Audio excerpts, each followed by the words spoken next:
Wherever Ludwig is now, she must be seething. Of course, we'd be happy to kill her again, if needed. She's done. But we're not.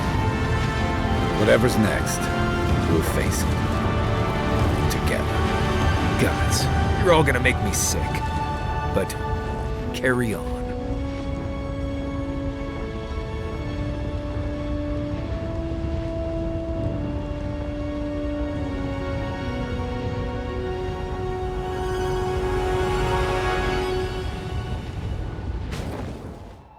Silence falls over Paradis, as though the city is holding its breath. Then you hear it, the ringing of a distant bell, the waving of banners, and cheers of victory. After a short and bloody conflict, the dust has finally begun to settle. There is an absence in your thoughts where Sapadal dwelled. Once, the god of the living lands would have flinched at this rare moment of tranquility. Instead, they are one with the silence. The Paradis militia rallies to you, the outsider who defended them in their hour of need. Whatever happens next, you have won their confidence. You take a moment to reflect on the calm. Not so long ago, you arrived at these shores on a simple errand, which turned out to be anything but simple.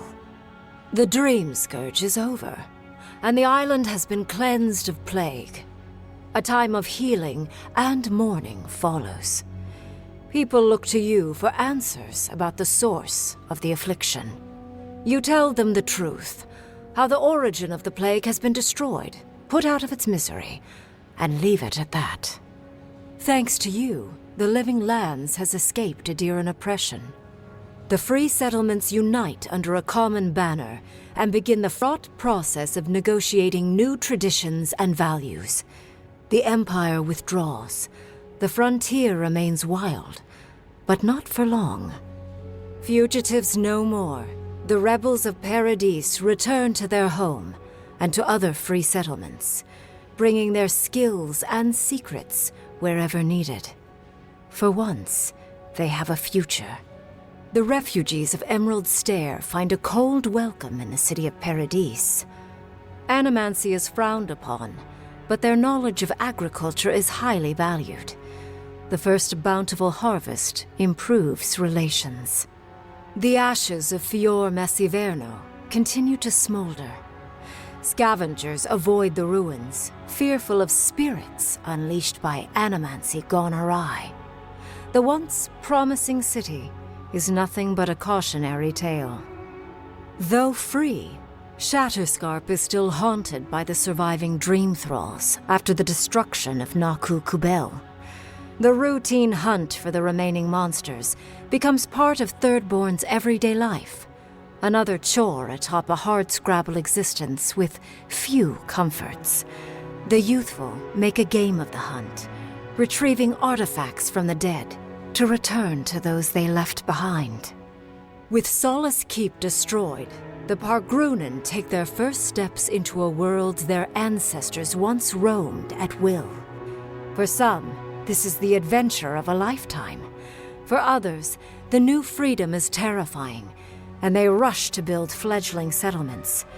Kostya spends his days on the road, establishing trade routes. It is a hard life, bereft of the luxuries he once dreamed of. But there is promise. For the first time in many years, Kai feels an agreeable restlessness. Not to flee, not to drift, but to venture. He visits the distant shores Tama told him about, and savors the modern marvels, ancient wonders, and breathtaking expanses he beholds. His heart swells, not with grief, but with awe. There is so much to discover, and he will spend his years chasing all of the joy and beauty the world has to offer him. With many of his anxieties and lifelong fears addressed, Marius now feels very differently than he did when he first met the envoy. Still far more comfortable in the wilds than among people, he nonetheless finds that his worries about the unknown were merely self-protection against the traumas of his childhood. Armed with this knowledge, he finds himself more capable of living in civilization, and far less fearful of his home in Galawain's tusks. With Solace gone, however, Marius never has a chance to reconcile with his people. Outside of a few travelers here and there, his connection with the Wardens is completely lost. Giada turns away from animancy, charting a new course in life. The old rules don't apply to her. She has no responsibilities other than herself. Writing, music, sailing, sewing, love. She tries everything, masters nothing, and finds the inner peace that eluded her as an animancer. She still carries the phantasmal focus, but it doesn't feel as heavy as before. No longer under the threat of imminent death, Yardsley returns to the Animancers. Reunited with her beloved Quilici, she helps him and the Animancers as they put their lives together after the attack on Fior Messiverno. Eventually, she even has something nice to say to Vidaro. As the days pass in contentment and relative peace, Yardsley is struck by the persistent feeling that something is missing. Though she still devotes herself to her studies of both the arcane and the godless, the restlessness never goes away. Alone in your thoughts, you feel endless opportunities stretching out before you. This is the freedom Sapadal never had. You promise to cherish it. The sounds of celebration pull you out of reverie. Many are waiting to greet you with open arms. You take a moment to catch your breath and savor it, because everything is about to change.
Aedyr.